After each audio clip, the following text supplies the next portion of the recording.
Yeah, we're going to get a report. So, Ms. Howard? Sure. Just one. I had mentioned, it was just a week ago, but I had mentioned that we were going to be having a community meeting on Wednesday night at the Arts Center that Human Services was supporting along with LALDEF and some others. And I just wanted to report, it was really interesting, and so I want to make sure folks know about it. We had over 75 people there, most of them residents from the community, really worried and asking questions about what the election means for them. And we had a lawyer from the ACLU of New Jersey come, and he walked through a Know Your Rights presentation, and he walked through what the rights of residents are in a variety of circumstances. And what was so terrific was that Officer Jorge Narvaez was there, and he translated a lot of it. And the ACLU lawyer remarked that he'd never been in a situation where, like, the police were hand in hand explaining to the public what their rights were. And on a number of occasions he said, well, this wouldn't happen to you in Princeton, but it might. I don't mean to pick on West Windsor, but that's the example he gave. But it might in West Windsor. Or, his point was that he was very familiar with our police procedures and appreciated the steps we've taken. This is the lawyer from the ACLU, Alex Shalom, who I think, Jenna, you know, and I think you actually may be the person who put him in touch with us initially. But obviously our residents need to know what their rights are if they work outside of town. So it just, to me, it was really very poignant that there were so many people who were interested, and it was 2.5 hours long in this vibrant back and forth, and he even acted out things with Officer Narvaez, and explaining their rights, and it was really poignant too, some of the points about how, I'll just give you one anecdote, that apparently under the Obama administration, there's been a policy not to conduct immigration raids or to conduct warrant searches in houses of worship. It's only a matter of policy, and of course what that means is that the next administration could change that policy. It's not a statutory or constitutional prohibition on it. It's a policy that could be changed on day one.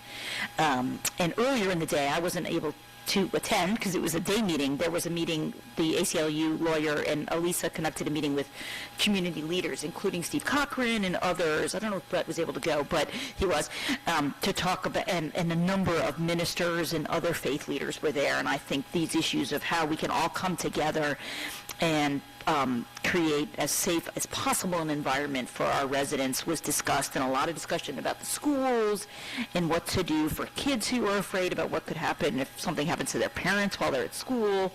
So that meeting happened, and I think there's going to be an ongoing discussion with community leaders. And Mayor, just so everyone knows too, I was able to read a truncated version of the statement that we had issued, and I don't know if any of you'd seen, there was a nice article in the Trenton Times about our statement, and it was very nice for me to be able to convey that to the residents, the stance that we had taken, saying that we would be standing up against intolerance and that we were committed to a welcoming community. And I explained a little bit of the difference between a welcoming community and a sanctuary committee, right, which we had gone through with Chief Sutter here recently. But so anyway, look, it's only it's still early on in the discussion, and much of what the ACLU lawyer said was predicated by, we don't know how these things could change, but these are currently how we understand your rights. And it was this reminder about the tensions and how worried people are about what could happen. And just that one example, for example, about what federal law enforcement could do in houses of worship was really striking to me. And it was good that there had been that earlier meeting with all the local leaders really thinking about what we can do. So I'm sure this will come up again, and we'll have opportunities to weigh in, and there's so many community leaders who are engaged, and just we have a lot more work to do. Thank you, and I'm sure I express everybody's on council's appreciation to the Human Services Department for taking the lead on this. And there has been so much concern in the community, and it's been, I've been so thankful that there's been a place to refer people to that can give out real information, and that has become a real catalyst for collaboration among community groups. I think that Human Services Commission and Department have shown real leadership in a time that's needed, so thank you. It was terrific, and I'll just say, too, to anybody who's worried, I mean, the ACLU lawyer was just telling people about their rights, and I think that's something we should all be proud of, because we believe that everybody in our community has constitutional rights. So he was very clear, don't lie to the police, don't give false documents, but you have a right to ask to see the warrant. And he was explaining how you can, how when somebody knocks on your door and says, I'm here from wherever, a federal agency, you can ask to see the warrant, and what kind of warrant permits them to enter into your house and what kind of warrant doesn't. And those, I think, are the basic constitutional rights that we would all feel strongly need to be protected. And that's what was so great to have. I think, and actually, it was interesting, the ACLU lawyer was in town because he was doing something at the high school. So, sort of, I think this is hopefully permeating sort of everywhere, and so yes, so thank you, Mayor. Ms. Carmiller? Mr. Miller, any reports? No, I managed to give my report under announcements, so that's now. You're forgiven. You had a bigger crowd for your... Ms. Butler?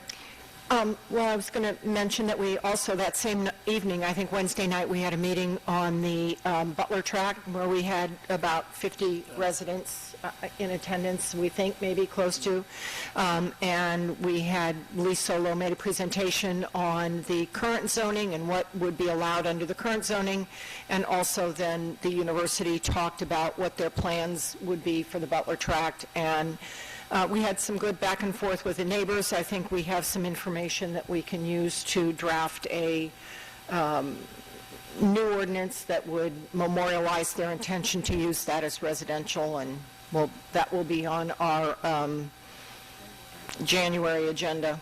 I mean, not actually on the agenda, but on the goals, thank you, plans. And I think that's it. No report.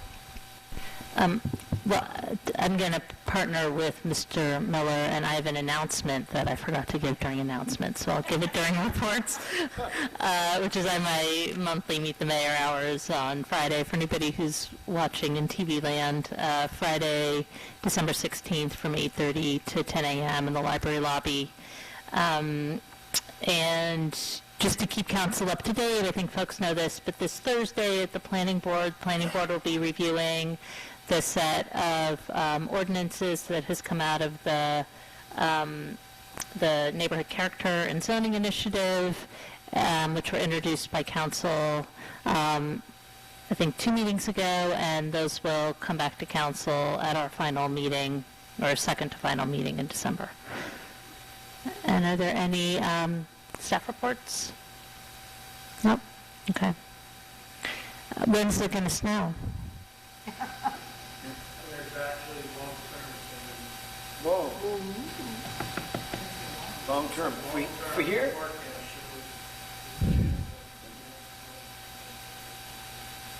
Okay. Well, I hope it's light and dry.